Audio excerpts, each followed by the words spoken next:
Comentário Bíblico, Novo Testamento, a Bíblia e seus 66 livros resumidos por Leslie M. Grant. Mateus. Tomai sobre vós o meu jugo, e aprendei de mim, que sou manso e humilde de coração, e encontrareis descanso para a vossa alma.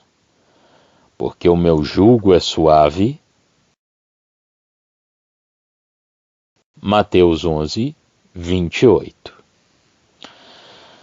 Mateus, dom de Deus, o primeiro livro do Novo Testamento, tinha de necessariamente ser escrito do ponto de vista judeu, e preserva uma admirável continuidade com o Velho Testamento.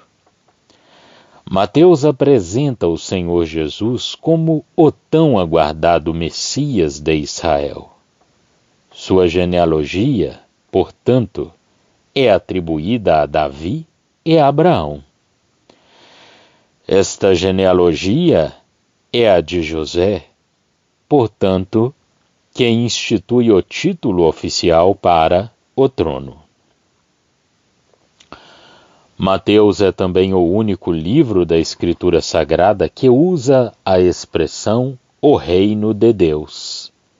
Isso nos mostra que, sob a lei, a autoridade do reino de Javé havia sido confiada aos judeus e, portanto, Jerusalém era uma espécie de quartel-general do reino. Mas por causa do total fracasso de Israel, Deus estava lhe retirando este privilégio, e seu reino agora passaria a ter seu quartel-general do reino dos céus. O Senhor tinha falado para os judeus na terra. Agora ele estava falando dos céus. Deus havia outrora falado aos judeus na terra. Agora ele estava falando do céu. Por esta razão, Mateus se refere ao reino de Deus como o reino dos céus. Este evangelho revela a maior, a mais marcante e completa mudança nos caminhos dispensacionais de Deus. Pois o Cristo, o verdadeiro Rei, viera a este mundo e retornara ao céu. Devido a isso, é coerente que Mateus insista na total sujeição e obediência à soberana autoridade do Senhor Jesus. Não à lei, mas àquele que está muito acima dela. Tomai sobre vós o meu jugo e aprendei de mim. A ênfase é colocada sobre as obras de fé, é claro, porque a autoridade, e não a graça, como em Lucas, é o grande assunto do livro de Mateus. Quão bom se essas lições fossem enxertadas profundamente em nosso coração. Marcos, porque o Filho do Homem também não veio para ser servido, mas para servir e dar a sua vida em resgate de muitos. Marcos 10, 45. Marcos, defesa, de forma concisa e eficaz, relata a obra do Senhor Jesus Cristo, retratando-o como o perfeito servo de Deus. Sua linguagem é direta e simples, e a descrição dos eventos está em ordem cronológica, ou seja, na ordem em que realmente ocorreram. Nenhum dos outros 3 escritores dos evangelhos seguiu essa ordem. Cada um escolheu uma ordem que fosse apropriada à sua forma particular de relatar a vida de Cristo. Mas o humilde e incansável serviço do Senhor Jesus brilha esplendidamente neste Evangelho.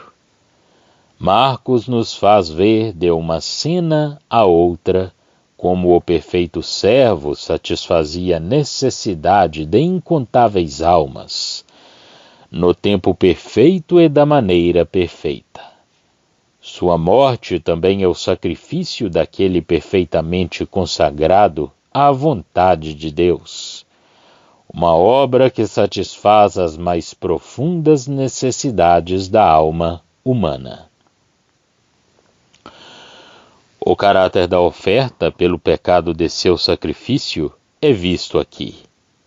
Ele não apenas levou sobre si nossos pecados, mas suportou todo o juízo contra o pecado, a horrenda raiz de todos os pecados, o princípio original de tudo o que opõe a Deus.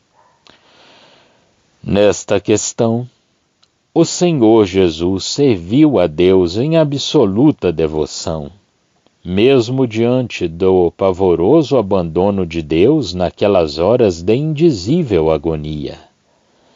Observemos a frequência que Marcos usa a palavra logo, ou seja, sem demora, imediatamente. Neste precioso caráter de servo, o Senhor Jesus não deve ser admirado apenas pela sua devoção, mas deve ser seguido como exemplo por aqueles que são salvos pela sua graça. Lucas. E ele lhes disse: por que estáis perturbados e por que sobem tais pensamentos ao vosso coração? Vede as minhas mãos e os meus pés, que sou eu mesmo. Tocai-me e vede, pois um espírito não tem carne nem ossos, como vedes que eu tenho. Lucas 24, de 38 a 39. Lucas, uma luz, é o único gentil conhecido encarregado de escrever um livro das Escrituras. Cristo é aqui belamente apresentado como o Filho do Homem, e cada parte do livro é estruturada para demonstrar a realidade e perfeição de sua humanidade.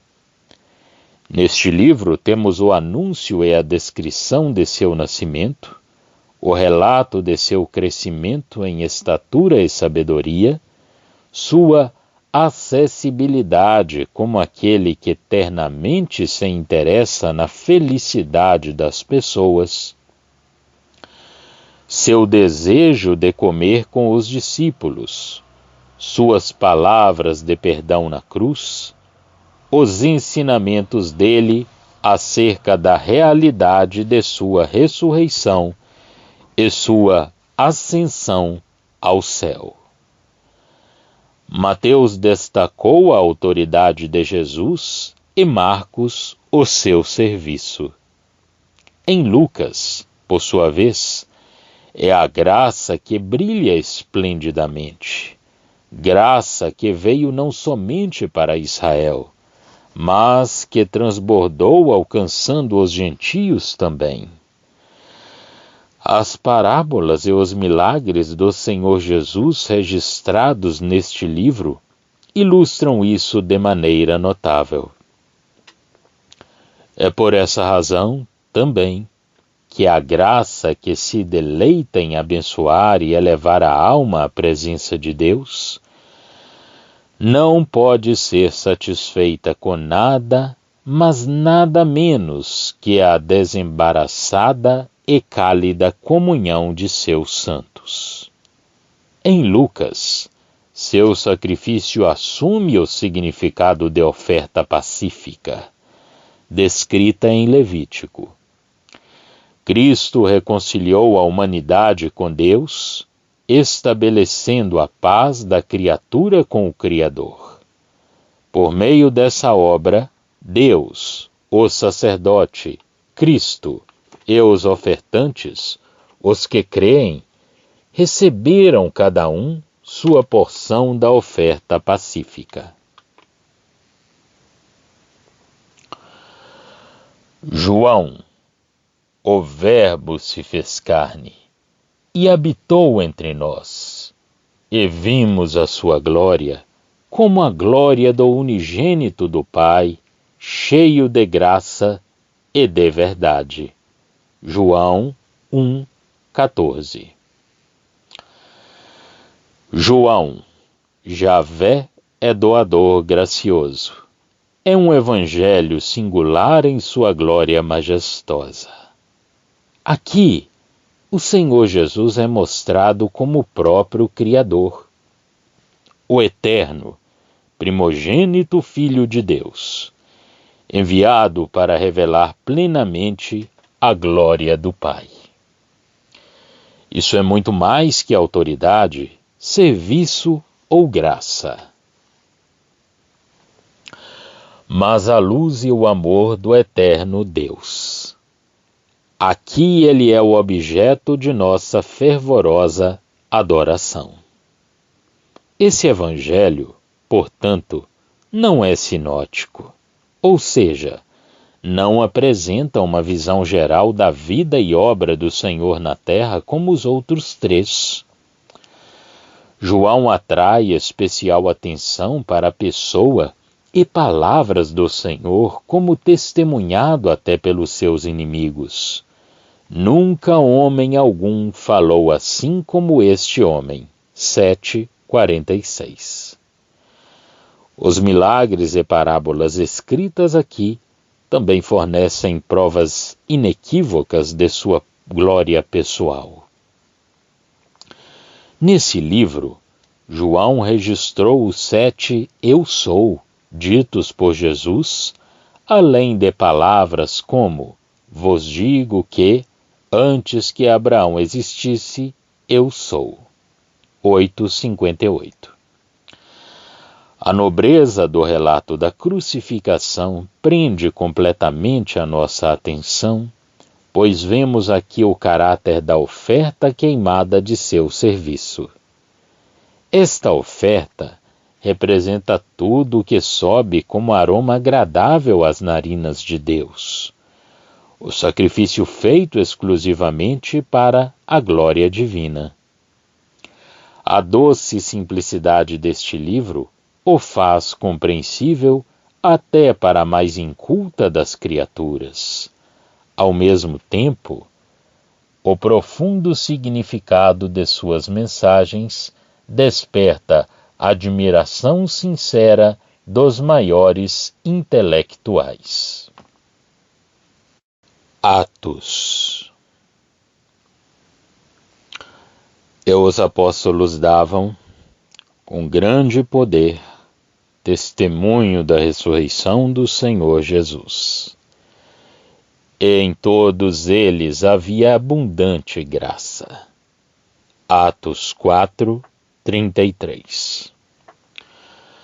Atos dos Apóstolos é o relato da maneira pela qual a sabedoria divina ordenou os fatos para gradualmente conduzir as almas da dispensação da lei para a plena liberdade da dispensação da graça de Deus. O poder e o agir do Espírito Santo são maravilhosamente vistos aqui, na forma de Deus usar os apóstolos para estabelecer o cristianismo.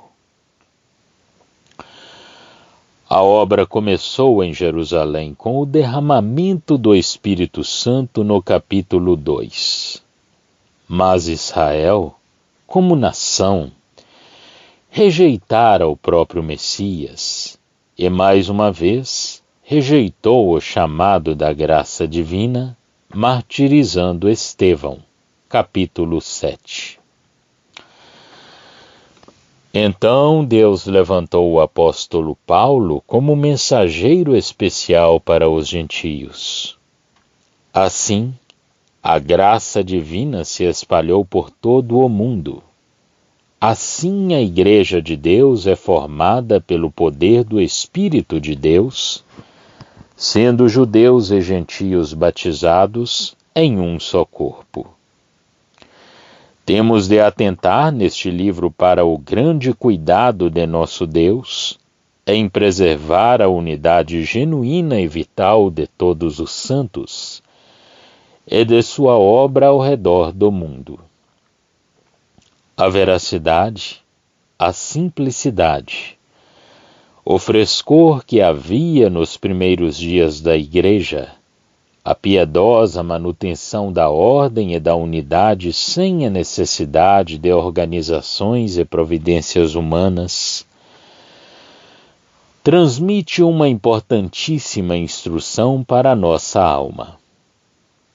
Tudo isso nos revela de modo inigualável a suficiência de Cristo como o centro para o qual todo o seu povo é atraído, e também a suficiência do poder do Espírito de Deus para comandar cada atividade espiritual, quer seja a adoração, comunhão, serviço ou testemunho. Romanos, sendo justificados gratuitamente pela sua graça, pela redenção que há em Cristo Jesus. Romanos 3, 24. Romanos, os fortes, apresenta as verdades existentes desde a fundação do cristianismo.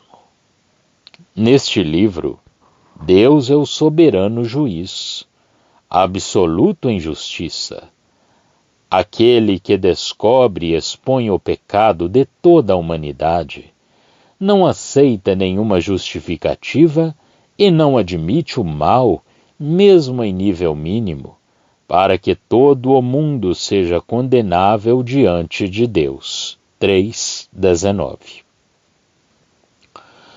Contudo, em perfeita justiça, ele também oferece a completa justificação da culpa, baseada na redenção que há em Cristo Jesus, o grande substituto que, por meio de seu sacrifício, suportou a condenação do pecado.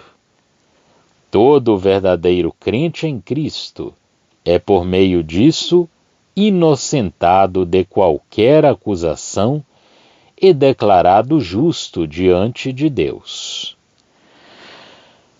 O significado da cruz é visto, também, em referência ao livramento do poder do pecado que habita no homem.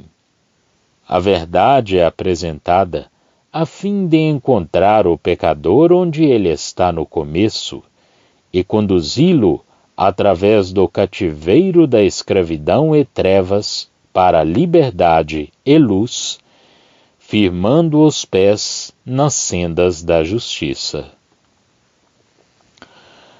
Nos capítulos 9, 10 e 11, os pensamentos e caminhos de Deus a respeito de Israel são mostrados de forma consistente com as verdades reveladas no cristianismo.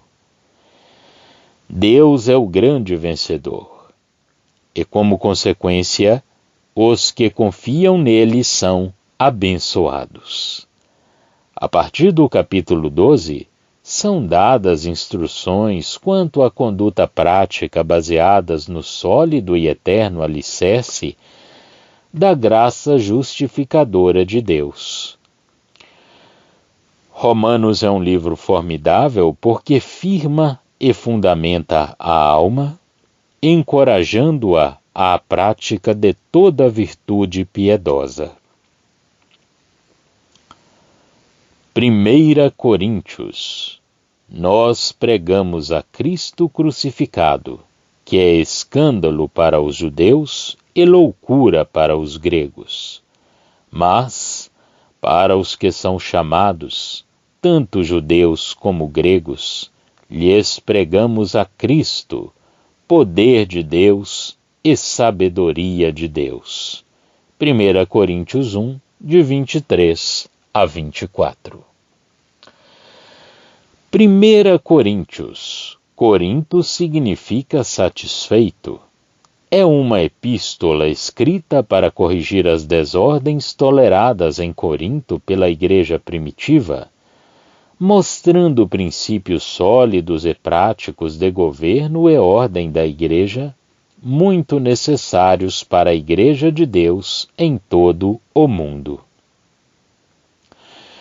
Estes princípios são aplicáveis à Igreja de Deus em qualquer lugar do mundo em que ela esteja, como nos mostram os capítulos 1, 2, 4, 17, 11, 16 e 14, de 33 a 37. Corinto era o centro da filosofia grega e da corrupção moral. Por isso, a sabedoria do mundo é descartada no capítulo 1 e substituída pela revelação de Deus mediante seu Espírito no capítulo 2. A sabedoria humana é incapaz de ordenar os caminhos da Igreja do Senhor. Somente a palavra de Deus revelada ao coração e à consciência é suficiente para manter todo funcionando de acordo com a mente de Deus.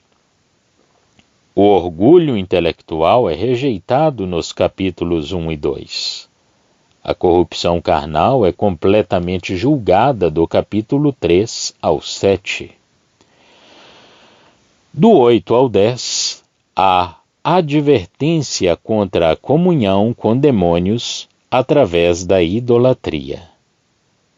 A unidade do corpo de Cristo, que tem de se purificar de qualquer associação profana, é enfatizada por todo o livro.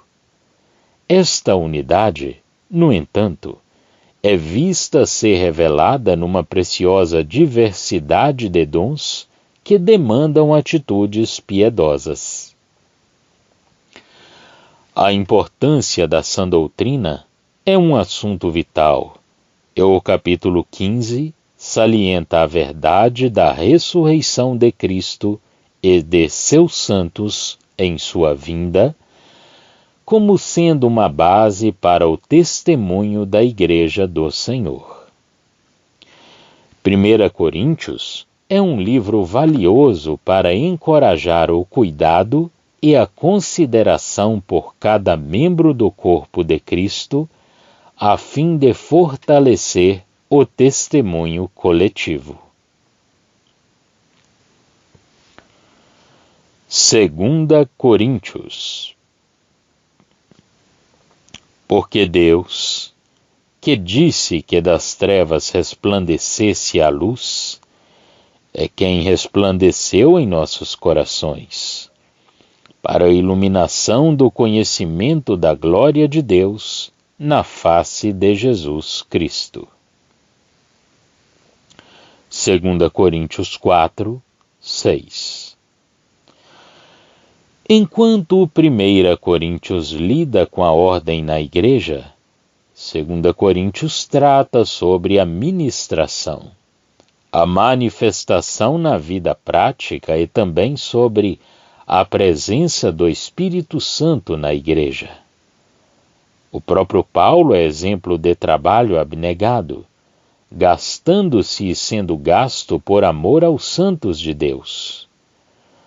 Os sofrimentos do apóstolo causados por sua devoção ao ministério de Cristo, a perseguição do mundo, os cruéis ataques dos falsos irmãos, o ressentimento das pessoas que ele mais esperava que o abençoassem, a profunda angústia de sua alma, suas dores, suas aflições, sua compaixão pelas igrejas, tudo isso é destacado nessa tocante epístola.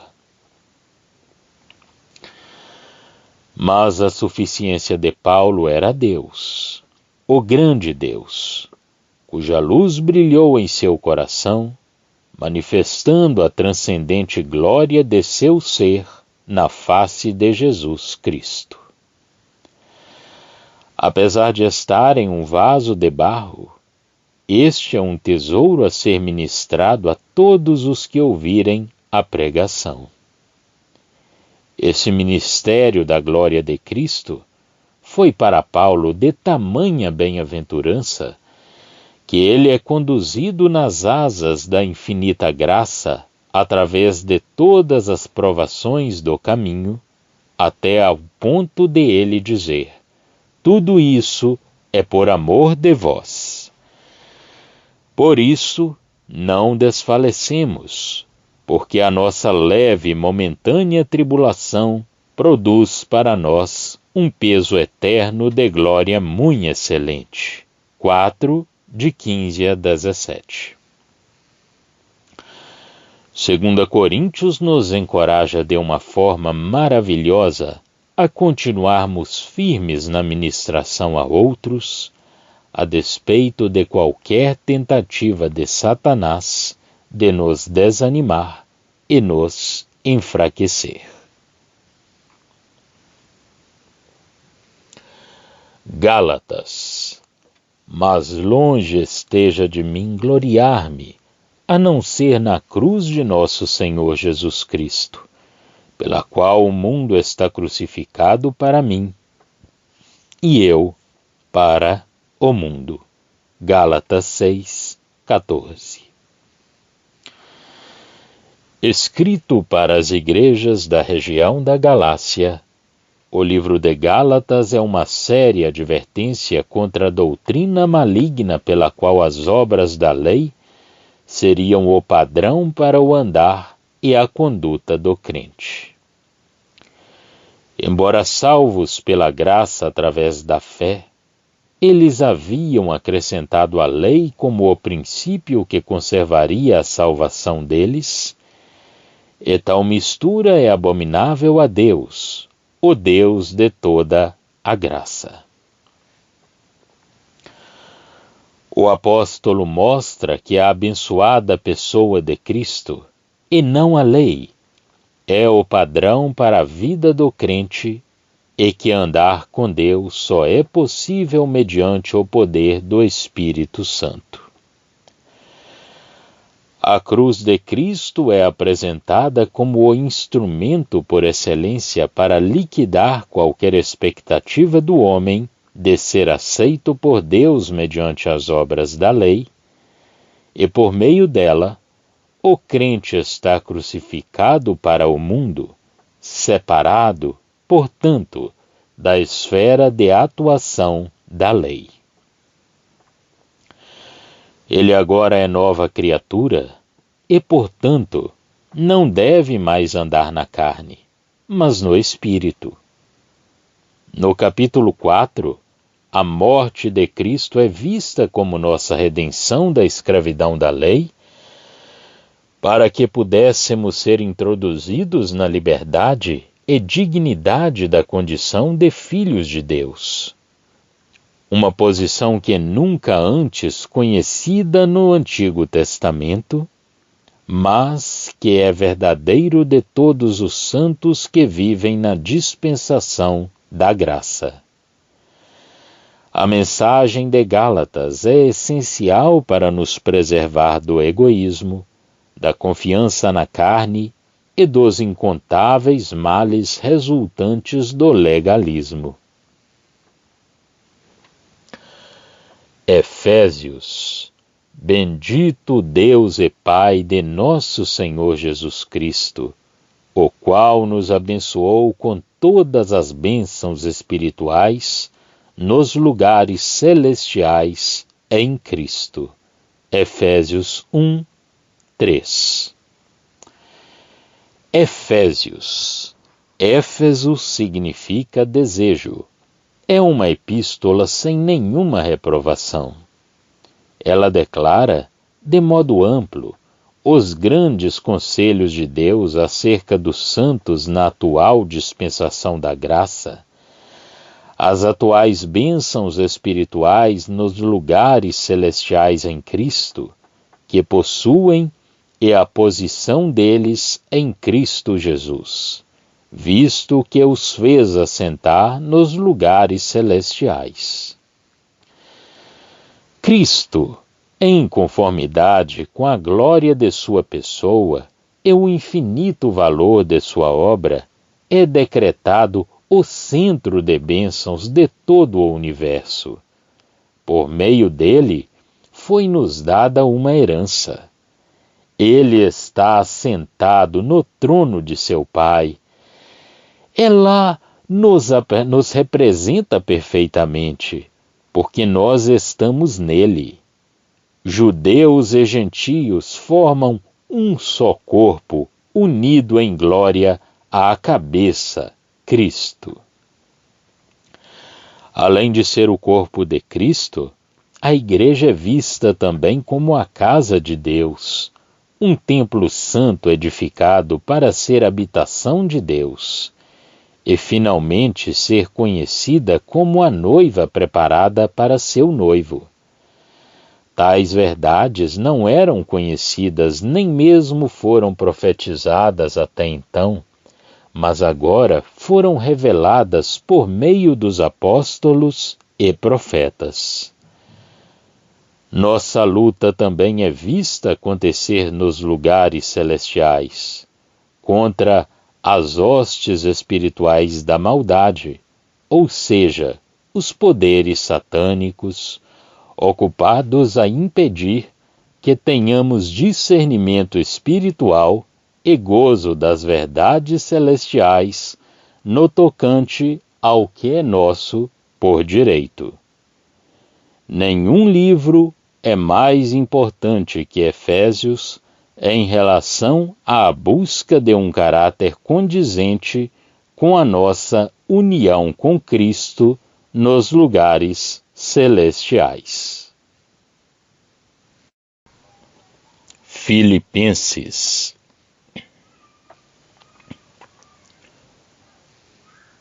Na verdade, tenho também por perda todas as coisas, pela excelência do conhecimento de Cristo Jesus, meu Senhor, pelo qual sofri a perda de todas estas coisas, e as considero como esterco, para que possa ganhar a Cristo. Filipenses 3, 8. Filipenses, amantes de cavalos, é uma encorajadora epístola pastoral. Foi escrita a uma igreja afligida pela pobreza, mas que mantinha uma sincera afeição por Paulo desde que foi fundada 11 anos antes. A epístola apresenta a vida cristã genuína como se fosse uma pista de corridas que leva à glória de Deus.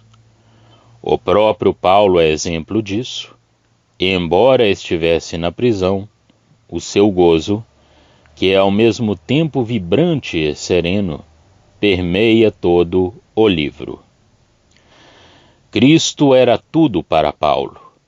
Este era o segredo puro e simples. No capítulo 1, Cristo era o próprio motivo da vida. No capítulo 2, Cristo era seu exemplo. No 3, Cristo era seu objeto. E no capítulo 4, Cristo era sua força. O capítulo 2 contém uma magnífica declaração da grandeza da humilhação voluntária do Senhor Jesus, que da mais alta glória desceu até as profundezas do sofrimento e morte na cruz. A resposta de Deus a isso foi exaltá-lo como homem acima de todo nome nos céus, na terra e debaixo da terra. Versos 5 a 11. Tal pessoa cativou o amor e a admiração do apóstolo Paulo. Por isso, ele não apenas suportava as adversidades pacientemente, mas se alegrava em ver em cada uma delas a oportunidade para louvar e glorificar o Senhor Jesus. Esse maravilhoso triunfo da fé torna a mensagem de Filipenses extremamente preciosa para encorajar tal fé em nossa própria alma. Colossenses, dando graças ao Pai, que nos fez idôneos para participar da herança dos santos na luz. Ele nos tirou da potestade das trevas e nos transportou para o reino do Filho do seu amor. Colossenses 1, de 12 a 13. Colossenses, monstruosidades. Tem muito em comum com Efésios, mas este livro, contudo, não apresenta os santos como assentados nos lugares celestiais, mas antes os considera como peregrinos andando no deserto deste mundo. No entanto, a provisão para a jornada vem do céu, e a plenitude desta provisão é belamente vista na pessoa de Cristo, porque nele habita corporalmente toda a plenitude da divindade. 2:9. Juntamente com esta plenitude, as palavras tudo, toda e todo são usadas constantemente. Isso era necessário para adverti-los sobre dois perigos que graçavam em Colossos. De um lado, as várias filosofias, que apelavam somente ao intelecto. Por outro, o misticismo religioso, que era um insulto ao intelecto, embora ambas estavam curiosas e frequentemente misturadas, originando diversas doutrinas monstruosas e conflitantes. A primazia da liderança de Cristo é a resposta definitiva e abençoada de Deus para tal situação. Cristo é visto como o cabeça de toda a criação e também como a cabeça do corpo, a Igreja. Ele irá reconciliar todas as coisas no céu e na terra, mas agora ele já reconciliou todos os crentes com Deus. Ele, na pessoa do apóstolo Paulo, fez provisão tanto para o ministério do Evangelho como para o da Igreja. Em tudo isso há provisão tanto para o mundo quanto para a Igreja. Em Colossenses encontramos sustento, o alimento espiritual que nos preservará do mal nas suas formas mais sutis. 1 Tessalonicenses, porque Deus, que disse que das trevas resplandecesse a luz, é quem resplandeceu em nossos corações, para a iluminação do conhecimento da glória de Deus na face de Jesus Cristo. 1 Tessalonicenses 2:13. 1 Tessalonicenses, vitória sobre a falsidade. Foi a primeira epístola de Paulo do ponto de vista cronológico. Ela está repleta de ânimo, energia e calor. É uma epístola caracteristicamente pastoral e foi escrita à Igreja dos Tessalonicenses. Portanto, exemplificando o verdadeiro cuidado pastoral, não apenas dedicado a indivíduos, mas à Igreja de Deus num todo. Esta igreja, formada durante uma breve visita de Paulo a Tessalônica, Atos 17, de 1 a 4, tornou-se modelo para as demais pela sua disposição de fé em anunciar fervorosamente a palavra de Deus, em meio a circunstâncias de terríveis perseguições. 1, de 7 a 8.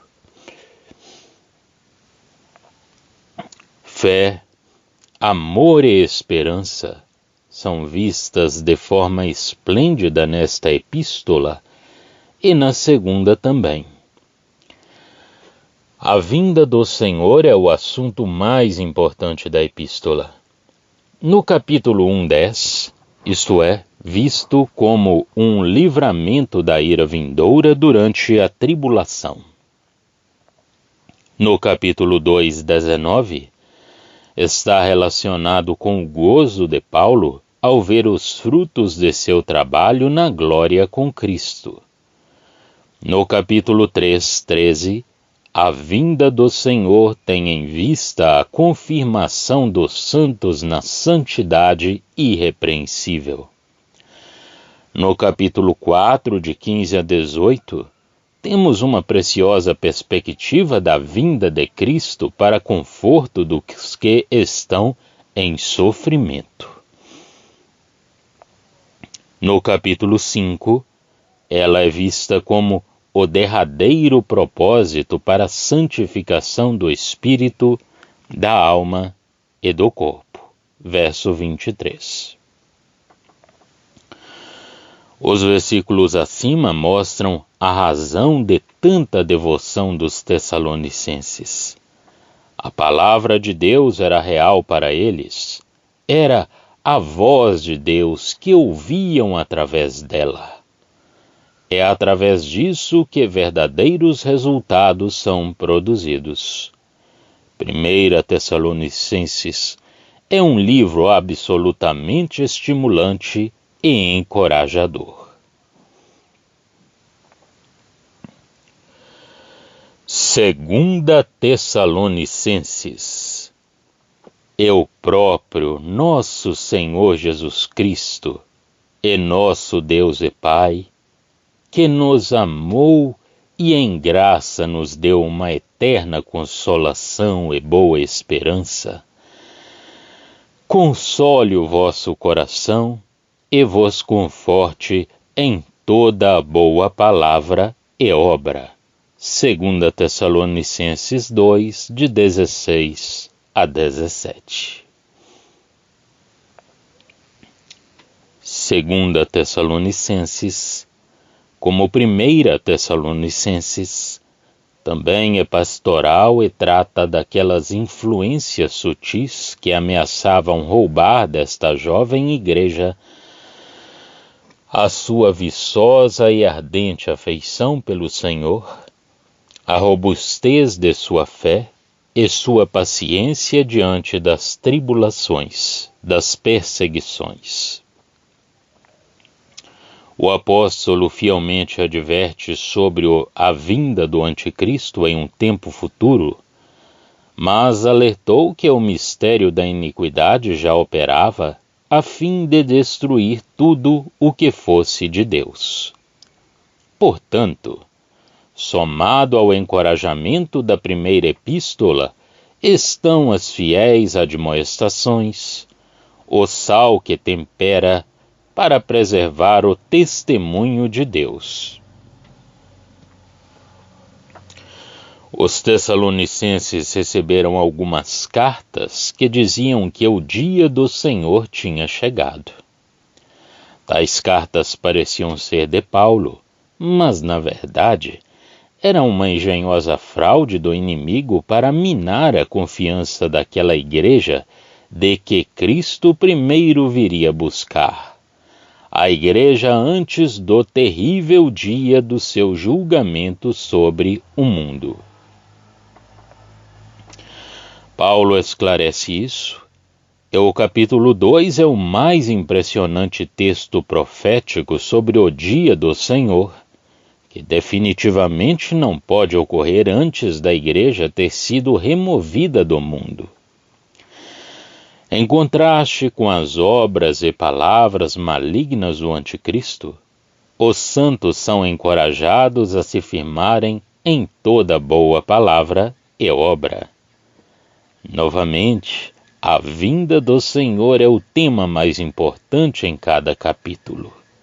É um livro, portanto, para nos dar discernimento e firmeza espirituais no tocante às coisas que visam enfraquecer o testemunho cristão. 1 Timóteo. E, sem dúvida, grande é o mistério da piedade.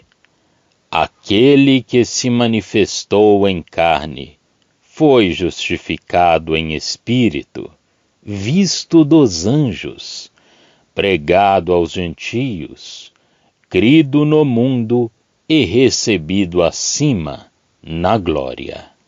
1 Timóteo 3, 16.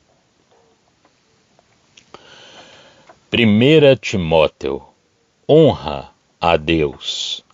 É um livro escrito para uma pessoa, um jovem por quem Paulo tinha um profundo amor. Sendo de natureza tímida e retraída, mas dotado por Deus, ele necessitava ser estimulado a reavivar o senso de responsabilidade em relação a uma atitude adequada na casa de Deus, que é a Igreja do Deus vivo. O seu ministério lhe fora confiado por amor ao bem-estar da Igreja, o corpo de Cristo. Ele foi chamado também para assegurar que a sã doutrina fosse conservada na igreja local e para que a ordem fosse mantida pela instrumentalidade de anciãos e diáconos fiéis. A igreja também era para ser um lugar de oração, capítulo 2. E no capítulo 3 é dito que ela é a coluna e firmeza da verdade, uma testemunha do Deus manifestado na carne, ou seja, da humanidade de Jesus, da pública confirmação de sua divindade por meio da descida do Espírito Santo sobre ele no batismo e do poder da unção divina visto em sua vida. Ela é também uma testemunha que, em Cristo, Deus apareceu aos anjos, os quais nunca o tinham visto antes, e que ele foi pregado aos gentios por meio da difusão mundial do Evangelho a toda a humanidade. Crido no mundo, não importa se por muitos ou por poucos, mas essa revelação de Deus tem chegado até nós. Recebido acima, na glória, completa a lista dos abençoados fatos que a Igreja dá testemunho. As instruções escritas neste livro são úteis para nos ensinar sobre a conduta e a vigilância individual devidas à Igreja de Deus. 2 Timóteo. Portanto, não te envergonhes do testemunho de nosso Senhor, nem de mim, que sou prisioneiro seu. Antes, participa das aflições do Evangelho, segundo o poder de Deus. 2 Timóteo 1, 8. 2 Timóteo também trata da responsabilidade pessoal com a Igreja. Esta é a última epístola de Paulo, que a escreveu na prisão, sabendo estar prestes a morrer por causa de seu testemunho do Senhor. Aqui, ele não fala mais da casa de Deus, e sim de uma grande casa, 2:20, aquela que anteriormente havia sido em certa medida de pureza e verdade, a casa do Senhor, tinha degenerado a ponto de haver nela erros grosseiros e vasos para a desonra. Além disso, todos na Ásia se afastaram de Paulo, obviamente por não querer mais escutar seus ensinamentos. sofrimentos. Contudo, ele não estava desanimado. Na verdade, com alegria no coração, ele encoraja e fortalece o jovem Timóteo a superar a timidez, a não se envergonhar do testemunho do Senhor, a manejar bem a palavra da verdade, a fazer pleno uso de tudo o que tinha aprendido, a fim de se firmar e consolidar em Deus. Ele não deveria negligenciar nada disso, quer fosse no trabalho de evangelista ou na ministração do povo de Deus. O segundo capítulo lista 8 importantes aspectos da vida cristã e é excelente para qualquer pessoa que deseja sinceramente servir ao Senhor hoje em dia. Portanto, para dias de desinteresse e negligência espiritual, 2 Timóteo traz grande encorajamento para os justos, porque mostra que Deus conhece antecipadamente todas as situações e nos dá provisão para enfrentarmos os momentos difíceis. O significado do nome de Timóteo é honra a Deus, e não importa que tipo de desonra a cristandade professa tenha causado ao nome do Senhor, os que realmente creem são capazes de honrar a Deus em qualquer circunstância. Tito. Fiel é a palavra, e isto quero que deveras afirmes, para que os que creem em Deus procurem aplicar-se às boas obras. Estas coisas são boas e proveitosas aos homens. Tito 3, 8. Tito, enfermeiro, é uma epístola novamente dirigida a um indivíduo, cujo assunto é a verdade que é segundo a piedade, ou seja, o tipo de verdade que produz piedade e ordem na igreja. Paulo também trata do mesmo assunto nas epístolas a Timóteo, mas sob um ponto de vista diferente. A piedade como mantenedora da verdade na igreja de Deus. Tito ficou em Creta com o propósito de estabelecer presbíteros em cada cidade. Paulo e Barnabé já tinham feito este trabalho, como mostra Atos 14, 23. E Paulo havia dado autoridade a Tito para fazer o mesmo. Não está escrito, mas o apóstolo também pode ter dado uma ordem semelhante a Timóteo, pois, quando escreve a ele, menciona as qualificações de um presbítero e de um bispo. Se alguém almejasse ser ordenado para tal ofício, fica claro aqui que a piedade era um pré-requisito. Hoje não há ninguém que tenha autoridade para fazer tais ordenações.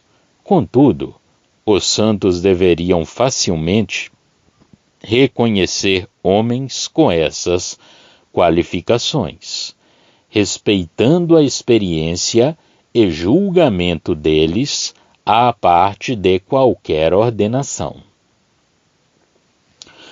Devemos notar também a ênfase dada à piedade nos vários tipos de relacionamento entre os santos de Deus, para os quais Tito é aconselhado a servir de exemplo. Os que tinham crido em Deus eram severamente exortados a se aplicarem às boas obras. Não é simplesmente abster-se da prática das obras más, mas sim nos ocupar naquilo que positivamente trará benefícios aos outros. O livro de Tito nos mostra que cuidar de outros é um trabalho precioso.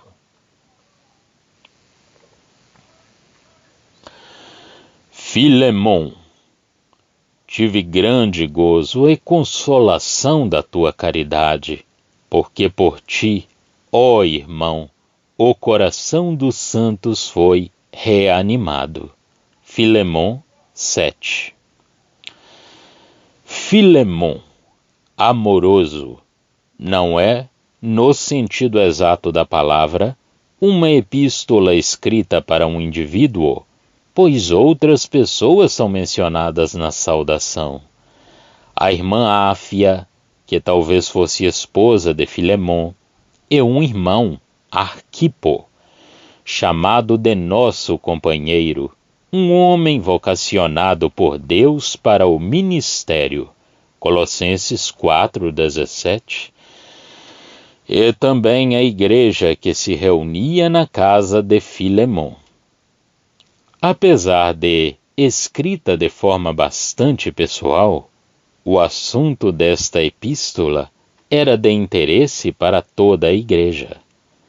É um belo exemplo da graça divina buscando despertar no coração dos santos a alegria genuína pela salvação de um escravo fugitivo que, convertido na missão por meio da pregação de Paulo, é mandado de volta a seu mestre Filemon. Paulo desejava que Onésimo fosse recebido não somente por Filemon, mas pela esposa deste, por Arquipo e pela igreja que se reunia em sua casa. A graça se deleita com a restauração plena e total, e não somente com medidas parciais.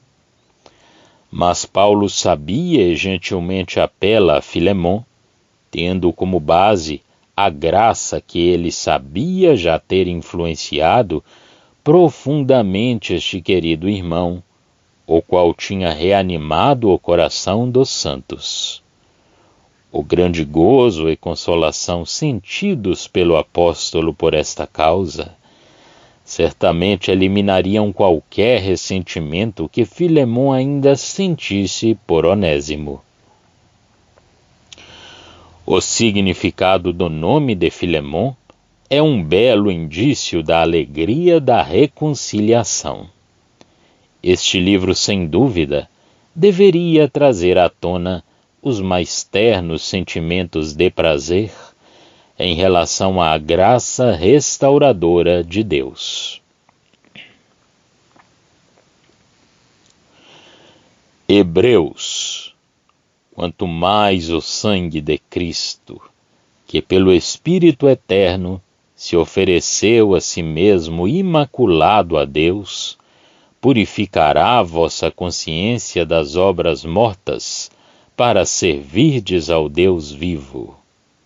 Hebreus 9:14.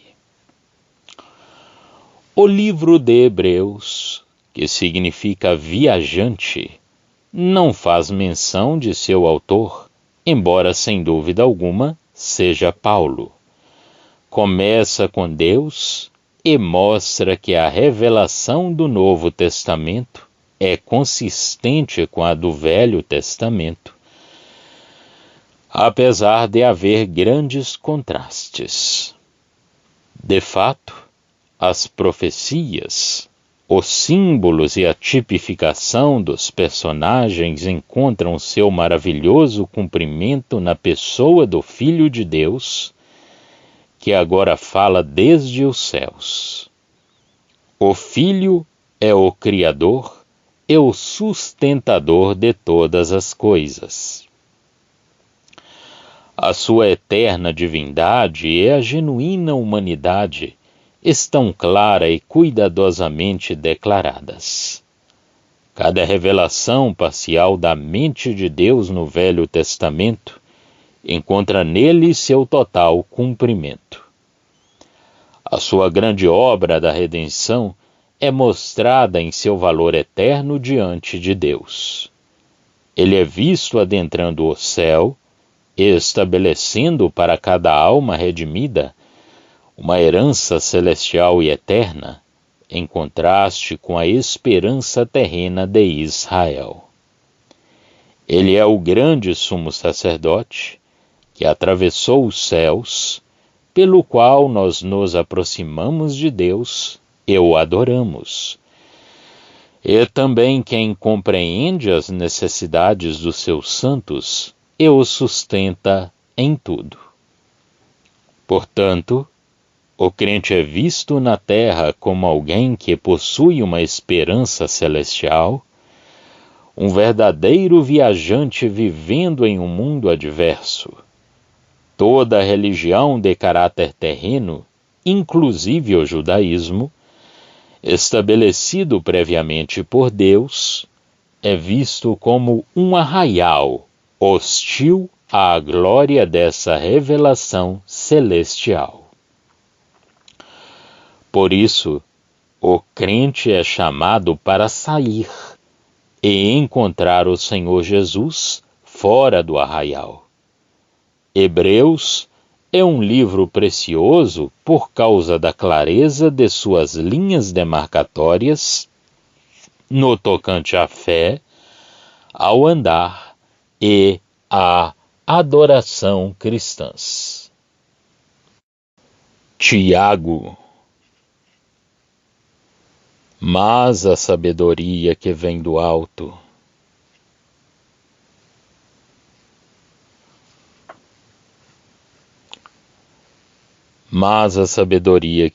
alto é, primeiramente, pura, depois pacífica, moderada, tratável, cheia de misericórdia e de bons frutos, sem parcialidade e sem hipocrisia. Tiago 3:17. Tiago, a designação grega do nome Jacó, não se dirige à igreja, mas às 12 tribos que andam dispersas. Portanto, evidentemente o tema deste livro é o cristianismo primitivo sob a perspectiva dos crentes judeus. Eles ainda não haviam se separado das sinagogas judaicas 2:2, como o livro de Hebreus mais tarde recomendaria. Por essa razão, o livro de Tiago tem sido chamado de berço do cristianismo, pois trata de princípios elementares.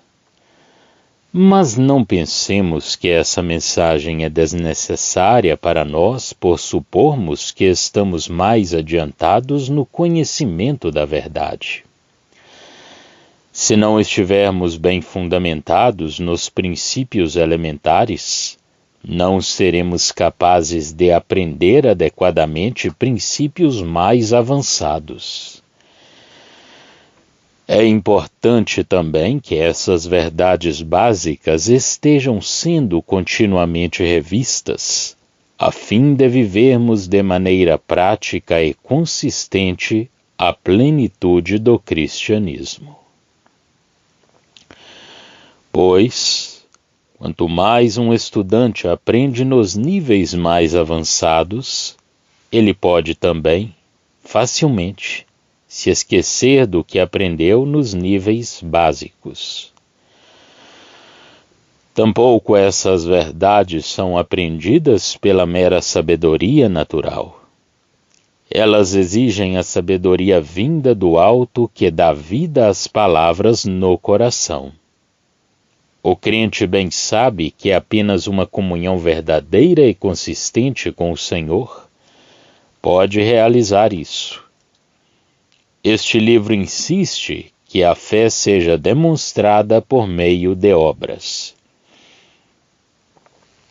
Isso não nos justifica diante de Deus, mas diante dos homens. É pura hipocrisia somente falar sobre a fé, sem demonstrá-la na vida diária. Esta epístola, portanto, é absolutamente necessária para que todo filho de Deus examine-se no tocante às responsabilidades mais simples de sua conduta diária. 1 Pedro. Bendito seja o Deus e Pai de nosso Senhor Jesus Cristo, que, segundo a sua grande misericórdia, nos gerou de novo para uma viva esperança, pela ressurreição de Jesus Cristo dentre os mortos. 1 Pedro 1, 3. 1 Pedro, pedra, também é endereçada aos cristãos judeus dispersos na Ásia Menor, mas não está ligada ao judaísmo. Antes, eram cristãos que estavam separados e sofrendo. Eram forasteiros e peregrinos em mais de um sentido. Eles eram um povo que não seria contado entre as nações. Números 23, 9. Algo que nunca antes tinha sido verdadeiro a respeito da nação de Israel. Eles eram eleitos de Deus, santificados no Espírito, não apenas cumpridores de ordenanças formais, e para eles estava reservada uma herança no céu, porque Cristo havia ressuscitado e assentado à destra de Deus. O sofrimento deles era também um castigo necessário vindo das mãos de um pai amoroso. Ele governa sabiamente os seus filhos para o bem deles, tendo em vista a eternidade. Por outro lado, tal sofrimento manifestaria o terrível fim daqueles que não obedecem ao Evangelho. Esta linha de verdade é claramente do ponto de vista do reino de Deus, em vez de ser do corpo de Cristo, a Igreja. Pois a Pedro foram dadas as chaves do reino dos céus. Contudo, podemos contemplar na vida de Pedro os resultados efetivos do governo do Pai. É maravilhoso vê-lo sendo usado graciosa e poderosamente por Deus após ter fracassado e negado o Senhor. Este livro é fácil de ser entendido. Sua mensagem vigorosa e inspiradora produz um saudável temor a Deus, incitando os filhos de Deus a andarem em sujeição ao Senhor. 2 Pedro. Visto como seu divino poder nos deu tudo o que diz respeito à vida e piedade, pelo conhecimento daquele que nos chamou por sua glória e virtude. 2 Pedro 1, 3. 2 Pedro é a provisão de Deus face à espantosa corrupção e declarada rebeldia da cristandade à autoridade do Senhor Jesus e ao governo do Pai. Os falsos mestres não somente desprezariam, mas sistematicamente iriam arruinar cada princípio verdadeiro do governo de Deus. Será que isso isenta os piedosos da responsabilidade de obedecer a Deus? Definitivamente não. Ao contrário, Deus providenciou tudo a fim de estimular a total sujeição de seus filhos a Ele. A autoridade divina, no entanto, triunfará. E então começará um terrível julgamento não apenas do mundo pagão, mas especialmente dos ímpios mestres professos da cristandade. De forma maravilhosa, o poder divino tem providenciado tudo o que é necessário para a manutenção de uma vida pura e vibrante em contraste à podre indiferença dos apóstatas. A piedade, tão fundamental em tempos onde a impiedade predomina, também foi providenciada. Mas essa provisão só pode ser recebida através do relacionamento pessoal com o Deus vivo, revelado na pessoa do Senhor Jesus. Ele nos chamou por sua glória e virtude, ou seja, Ele colocou diante de nossos olhos a glória como o fim a alcançar e a virtude como um incentivo valioso e presente. Tal virtude é vista em toda a história do Senhor Jesus. Aqui o infalível julgamento vindouro de Deus é descrito em termos profundamente sérios e solenes, e não apenas os julgamentos da tribulação, mas a completa destruição da terra e do céu. O objetivo de Pedro não é nos aterrorizar, mas produzir um temor que nos estimule a buscar santificação para nossa alma. 1 João. E sabemos que já o Filho de Deus é vindo e nos deu entendimento para conhecermos o que é verdadeiro. E no que é verdadeiro estamos, isto é, em seu Filho Jesus Cristo. Este é o verdadeiro Deus e a vida eterna. 1 João 5, 20. 1 João trata belamente sobre a grande verdade da vida eterna que habita o crente. Essa vida que é a própria natureza de Deus, a qual foi perfeitamente manifesta na bendita pessoa de seu Filho. Se desejarmos aprender mais sobre as características da vida de Deus, é só observar a história do Senhor Jesus na terra e vê-la brilhando com todo fulgor. Duas maravilhosas expressões resumem a bem-aventurança da natureza divina. Deus é luz e Deus é amor. Assim, três grandes e profundos mistérios da natureza, vida, luz e amor, se tornam símbolos de mistérios espirituais infinitamente mais profundos que, contudo, podem ser conhecidos e desfrutados por meio da fé no Filho de Deus. A palavra conhecer e seus derivados aparecem muitas vezes nesse livro, tornando-a uma realidade viva e absoluta no coração dos crentes. Aqui não há dúvida alguma de que o Filho de Deus veio e deu aos crentes não doutrinas e regulamentos, mas a capacidade de conhecer sua própria glória e de saber que nós somos vistos por Deus como estando nele. Nessa obra infinitamente abençoada, contemplamos a perfeita unidade do Pai e do Filho.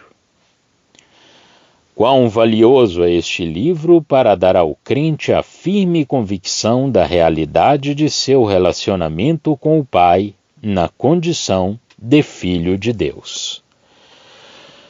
Essa também é uma mensagem que nos encoraja à devoção filial e ao amor a Deus, nosso Pai. 2 João. Todo aquele que prevarica e não persevera na doutrina de Cristo não tem a Deus. Quem persevera na doutrina de Cristo, esse tem tanto o Pai como o Filho. 2 João 9. Segunda João é a única epístola em toda a Escritura dirigida a uma mulher. 1 João estabeleceu os abençoados princípios da verdade, ou luz, e do amor revelados na pessoa do Filho de Deus. Mas nesta epístola, o apóstolo enfatiza a verdade como instrumento necessário para que todos se mantenham fiéis, até mesmo uma mulher bondosa e compassiva. Muitos enganadores circulavam em todos os lugares, e o alvo principal de Satanás era o lar. Ele podia apelar especialmente à natureza atenciosa e suscetível da mulher. Embora João já quisesse visitá-la o quanto antes, Deus ordenou que ele escrevesse sem demora. Essa mulher piedosa tinha de ser protegida dessa maldade insidiosa. Tais enganadores não confessam que Jesus veio em carne e tem se multiplicado hoje em dia. A eterna deidade e a humanidade genuína e pura do Senhor são temas vitais. Aquele que prevarica a esse respeito, dizendo ter recebido uma verdade mais profunda e um conhecimento além do que está revelado na pessoa de Cristo, esse tal não tem Deus.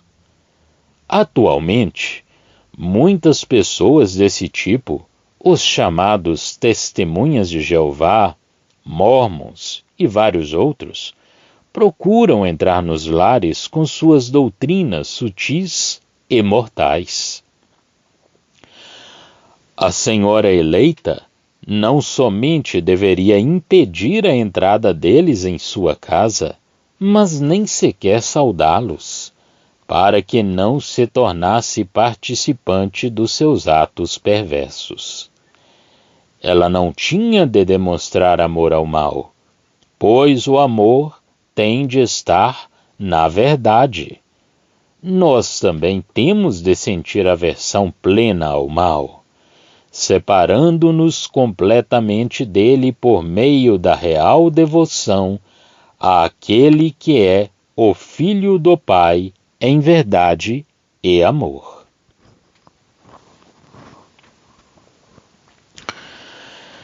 Terceira João. Amado, desejo que te vá bem em todas as coisas e que tenha saúde, assim como bem vai a tua alma. Terceira João 2. Terceira João novamente tem muito a dizer sobre a verdade e amor, mas aqui o amor é apresentado como o parceiro inseparável da verdade. Outro tipo de mal tinha surgido. Um irmão que aparentemente agia de acordo com a verdade, mas estava expulsando algumas pessoas da Assembleia, inclusive impedindo que aquela igreja recebesse o próprio apóstolo João. Se o amor pelos santos de Deus é ignorado dessa forma, não há verdade que possa permanecer. Verdade e amor têm de estar juntos, como complementos um do outro, pois são a essência da natureza de Deus.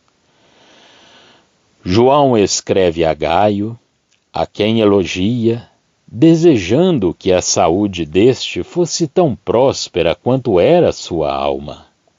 Ele pode não ter sido abençoado com força física para superar toda a controvérsia, mas sua conduta na verdade e seu cuidado fiel e amoroso para com aqueles que estavam fazendo a obra do Senhor são grandemente elogiados.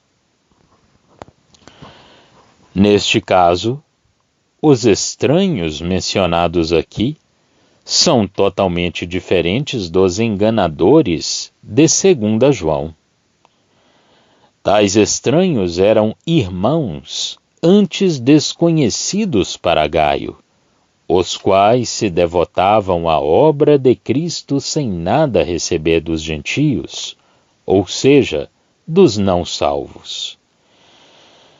E assim como os enganadores têm de ser inteiramente rejeitados, os verdadeiros servos de Cristo têm de ser inteiramente acolhidos. Devemos cultivar essa cordialidade pia e calorosa, sempre temperada com a verdade, para que cumpramos as recomendações desta epístola.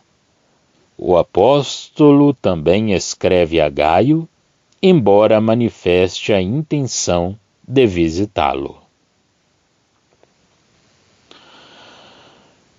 Judas.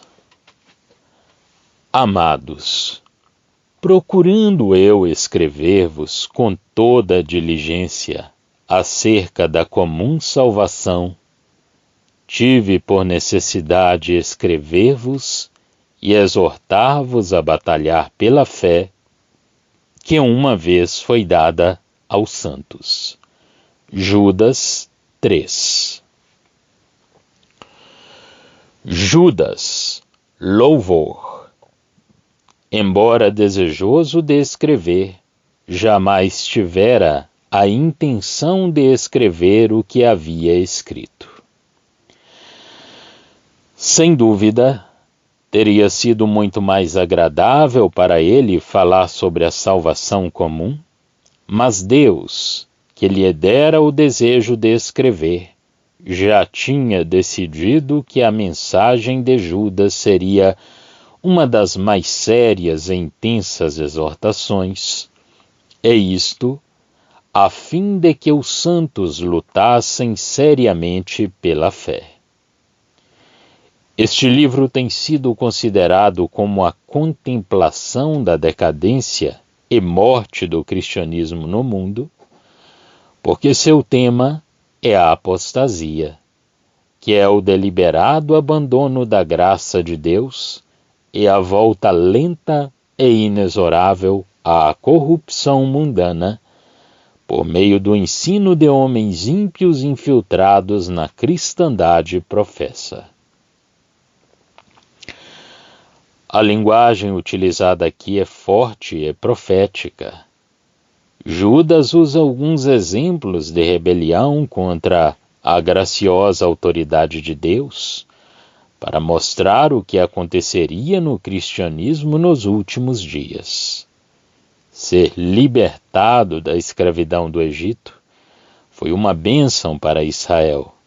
No entanto, foi causa da incredulidade muitos pereceram no deserto. Até mesmo os anjos, grandemente abençoados por Deus, foram lançados na escuridão eterna devido à rebelião. Sodoma e Gomorra, Caim, Balaão, Corá, todos são terríveis avisos sobre o justo julgamento de Deus. Se tudo isso parece sombrio e negativo, as palavras finais de Judas, que começam com a expressão "mas vós, amados", são um terno e positivo encorajamento à fé e à confiança no Deus vivo.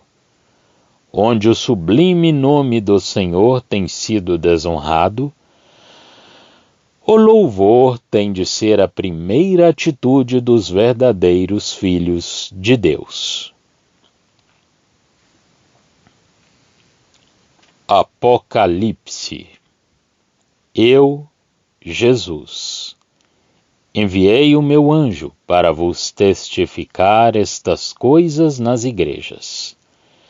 Eu sou a raiz e a geração de Davi, a resplandecente estrela da manhã. Apocalipse 22, 16. Apocalipse escrito pelo apóstolo João, é um resumo profético dos caminhos de Deus com a humanidade. Uma história que começou em Gênesis de forma pura e simples, agora acaba em grandes complicações devidas à culpa acumulada e à obstinada desordem da raça humana. Mas nosso grande Deus, em calma e majestosa deliberação, desfaz esse sórdido emaranhado e julga tudo com perfeição de acordo com sua sabedoria divina. Para ajudar os que estudam este livro, ele será dividido em 3 partes principais. 1. As coisas que tens visto, capítulo 1, que são passadas. 2. As que são, capítulos 2 e 3, que são do presente, que se aplicam à era da Igreja. E 3. As que depois destas hão de acontecer, capítulos 4 a 22, que se referem ao futuro. O julgamento tem de começar pela casa de Deus. Por isso, o Senhor Jesus é mostrado nos capítulos 2 e 3 como aquele que possui o sublime discernimento judicial do verdadeiro estado das 7 igrejas. Cada uma representa profeticamente as várias fases de toda a história da igreja, desde sua fundação até a vinda do Senhor. O triunfo do Senhor Jesus sobre todas as coisas, seu reino milenar, o seu grande julgamento do trono branco, a eterna glória de Deus manifesta nos novos céus e na nova terra, são alguns dos importantes temas do livro de Apocalipse. Gloriosa culminância dos magníficos pensamentos de Deus. Quão apropriado é, portanto, que as últimas palavras de Deus sejam para declarar bênção sobre os que leem, ouvem e guardam as verdades sagradas desta mensagem.